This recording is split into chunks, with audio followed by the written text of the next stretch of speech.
Hi, so sometimes the challenge of drawing is looking at a blank piece of paper and deciding where to begin, what to see, where to start.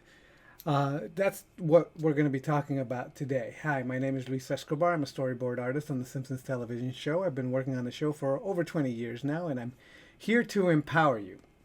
Okay, so I've been asked this question on my drawing website, and it goes something like this. Hi, thank you so much for this. I really like the definition of drawing as kung fu. When I'm sketching from observation, I never know where to start, even after mentally sketching before I put pencil to paper. I worry about not starting at the most efficient place or the place with the most light. Any advice? Thank you. So, here's what my response to her was.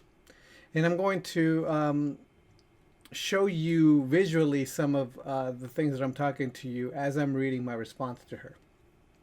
Okay, so I say, thanks for the question. It's a good one. First, I'm very impressed that you mentally sketch before you even start. That's actually a very advanced way of thinking about drawing. Very good. Okay, so it's a bit tricky to answer your question, not knowing your whole process. So I'm going to take a bit of a guess based on the little information you've given me. The intent of the drawing dictates where you begin. For example, if you're drawing a person in a dynamic pose and want to capture its power, you start with the gesture and the longest line. So here's a gesture. So this is where I begin with, really just trying to capture the power of a pose, and there's the longest line. What you're doing is basically just capturing energy. Okay, so that's what I mean by gesture and longest line. You can get more on gesture in this lesson on my drawing website. And I'll link to all these things in the description below. So very rough trying to capture the essence and emotion of the pose. However, if you think the person is unique looking and you want to draw their likeness, you start with shape, with flat shapes that capture the placement and features that make up the person's look. Okay? So what I mean by shapes is really just flat graphic shapes like this, where you just basically start by just trying to capture just graphic representations, placement of things. They could look more like this, because this is what I tend to do. It's far sloppier than perfect clean shapes. But what I'm trying to do is find the places, placement, how far apart are the eyes, how far apart the nose, how close to the nose, or just messing around, seeing what it is that makes that person look unique, because not everybody is idealized with their perfect placement. Everybody's got its own unique way of looking. So if you're going to draw a likeness, it's a different place. You're starting at a different place. You're looking, you're searching for different things than you would if you were looking for to capture somebody's energy and dynamism, right?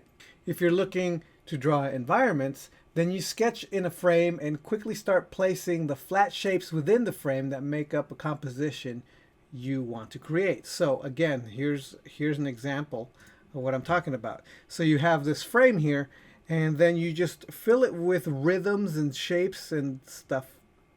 You just don't quite know exactly. You just play. It's all graphics. It's all shapes. It's just like placement.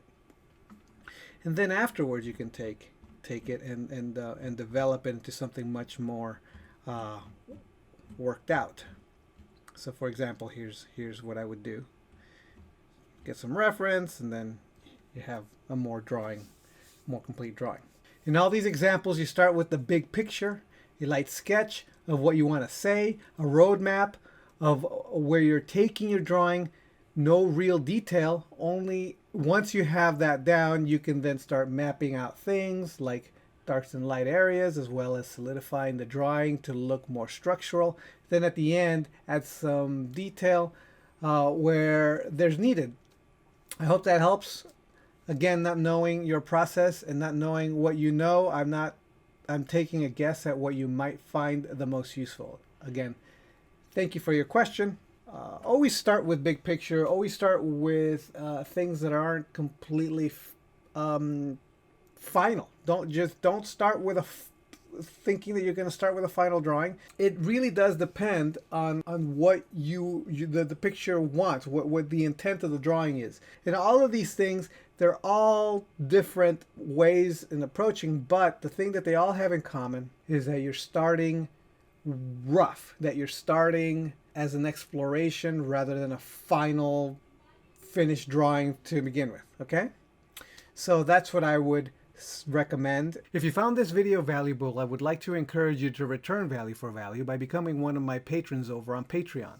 Not only will you encourage me to continue making informative videos that are useful to you, but you get extra perks too. For only a small investment of $1 a month, you can get all new videos I create months before anyone else gets to see it. Also, if you have any questions you'd like me to answer as a patron, you get priority and I answer your questions first. On top of that, when you're a patron at any level, you become part of a raffle where I send original art via mail to the winner of that month.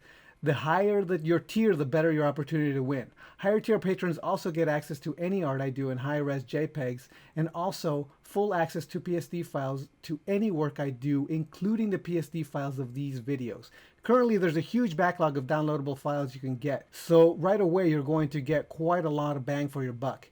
And the more patrons I get, the better these videos will get. The more content I can produce. In other words, the more you benefit. Please consider becoming a patron.